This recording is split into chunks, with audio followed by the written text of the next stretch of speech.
Cabinet ਵਿੱਚ fit ਕਰਨਾ। Last time ਇੱਥੇ ਵੱਡਾ ਕੈਬਨਟ ਰੱਖਿਆ ਸੀਗਾ ਤੇ ਉਹ ਕੀ ਹੋਇਆ, ਬ੍ਰੇਕ ਵੱਜੇ ਤੇ ਬ੍ਰੇਕ ਵੱਜਣ ਸਾਰਾ ਉਰੇ ਵੱਜਿਆ ਤੇ ਆ ਡੋਰ ਆ ਨਾ ਜਿਹੜੀ ਟੇਢੀ ਜੀ ਕਰਤੀ ਇਹਨੇ। ਤੇ ਹੁਣ ਆ ਬਾਈਕ ਕਰਕੇ ਲੈ ਕੇ ਆਂਦਾ,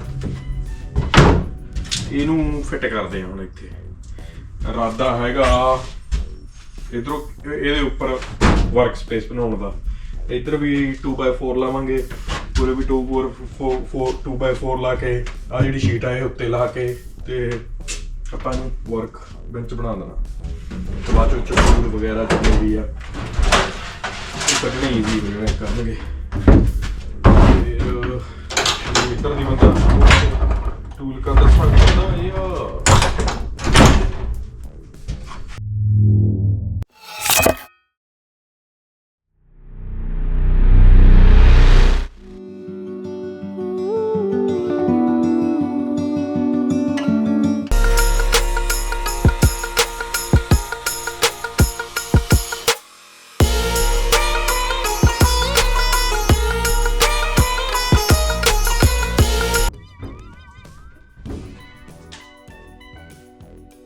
ਸਤਿ ਸ਼੍ਰੀ ਅਕਾਲ ਜੀ ਸਾਰਿਆਂ ਨੂੰ। ਆਪਾਂ ਬਣਾਉਣ ਜਾ ਰਹੇ ਹਾਂ ਟ੍ਰੇਲਰ ਦੇ ਵਿੱਚ ਨੋਜ਼ ਦੇ ਮੂਹਰੇ ਟੂਲ ਬਾਕਸ ਸਟੇਸ਼ਨ ਤੇ ਉਹਦੇ ਉੱਤੇ ਬਣਾਵਾਂਗੇ ਵਰਕ ਬੈਂਚ।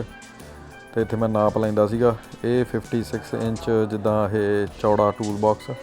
ਤੇ ਟਾਇਰਾਂ ਦੇ ਸਹਾਰੇ ਇਹਨੂੰ ਐਂ ਖੜਾਉਣਾ ਔਖਾ ਚੱਲਦੇ ਟ੍ਰੇਲਰ ਦੇ ਵਿੱਚ। ਤੇ ਜਦੋਂ ਬ੍ਰੇਕ ਵੱਜਦੇ ਆ ਜਾਂ ਬੰਦਾ ਰੇਸ ਦਿੰਦਾ ਉਦੋਂ ਆਪਦੀ ਜਗ੍ਹਾ 'ਤੇ ਨਹੀਂ ਖੜ੍ਹਦਾ। ਆਪਾਂ ਇਹਦੇ ਥੱਲੇ ਟਾਇਰ ਲਾ ਦੇਣੇ ਆ ਤੇ ਥੱਲੇ ਟਾਇਰ ਲਾ ਕੇ ਇਹਨੂੰ ਜਿਹੜਾ 2x4 ਦਾ ਸਟੇਸ਼ਨ ਥੱਲੇ ਬਣਾ ਕੇ ਇਹਦੇ ਉੱਤੇ ਰੱਖ ਦੇਣਾ ਤੇ ਉਹਦੇ ਨਾਲ ਥੋੜ੍ਹਾ ਜਿਹਾ ਈਜ਼ੀ ਹੋ ਜਾਣਾ ਕਿ ਇਹ ਆਪਦੀ ਜਗ੍ਹਾ ਤੋਂ ਹਿੱਲੂਗਾ ਨਹੀਂ।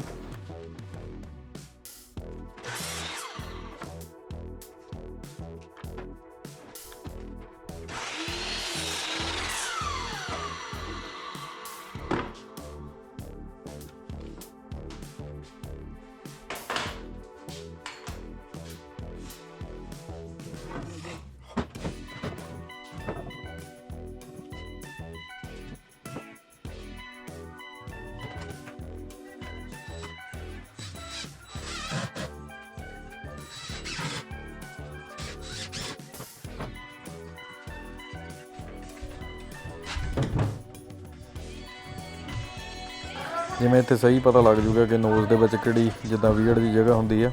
ਤੇ ਨਾ ਤਾਂ ਇਹ ਸੱਜੇ ਪਾਸਿਓਂ ਇਕੁਅਲ ਸੀਗੀ ਨਾ ਇਹ ਖੱਬੇ ਪਾਸੇ ਇਕੁਅਲ ਸੀਗੀ, ਬਸ ਨੋਜ਼ ਨੂੰ ਵਧਾਇਆ ਹੋਇਆ ਸੀ ਤੇ ਉਹਦੇ ਉੱਤੇ ਫੱਟੀਆਂ ਲਾਈਆਂ ਹੋਈਆਂ ਸੀ।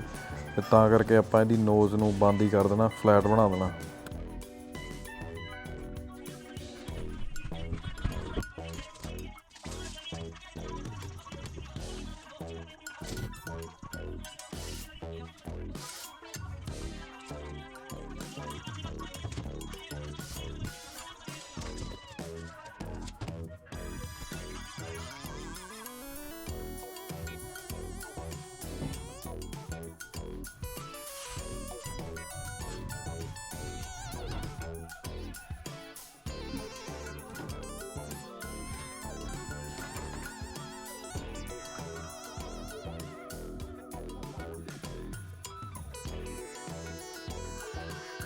ਇੱਥੇ ਹੁਣ ਮੈਂ ਇਹਦੇ ਖੋਲ੍ਹਦਾ ਸੀ ਟਾਇਰ ਤੇ ਇਹਨਾਂ ਟਾਇਰਾਂ ਨੂੰ ਆਪਾਂ ਨੈਕਸਟ ਜਿੱਦਾਂ ਰਾਈਟ ਸਾਈਡ 'ਤੇ ਜਦੋਂ ਕੈਬਨਟ ਬਣਾਉਣਾ ਹੈ ਟ੍ਰੇਲਰ ਦੇ ਵਿੱਚ ਉੱਥੇ ਯੂਜ਼ ਕਰ ਲੈਣਾ, ਤਾਂ ਕਿ ਜਦੋਂ ਵੱਡਾ ਸਮਾਨ ਲੈ ਕੇ ਆਉਣਾ ਜਾਂ ਸੋਫੇ ਜਾਂ ਕਿਸੇ ਨੇ ਬੈੱਡ ਬੁੱਡ ਲੈ ਕੇ ਆਉਣਾ ਤੇ ਉਹ ਕੈਬਨਟ ਸਲਾਈਡ ਕਰਕੇ ਬਾਹਰ ਆ ਜਾਣ ਤੇ ਉਹਦੇ ਨਾਲ ਈਜ਼ੀ ਆ ਕਿ ਟ੍ਰੇਲਰ ਦੇ ਵਿੱਚ ਹੋਰ ਵੀ ਜਗ੍ਹਾ ਬਣ ਜੂਗੀ।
Bye.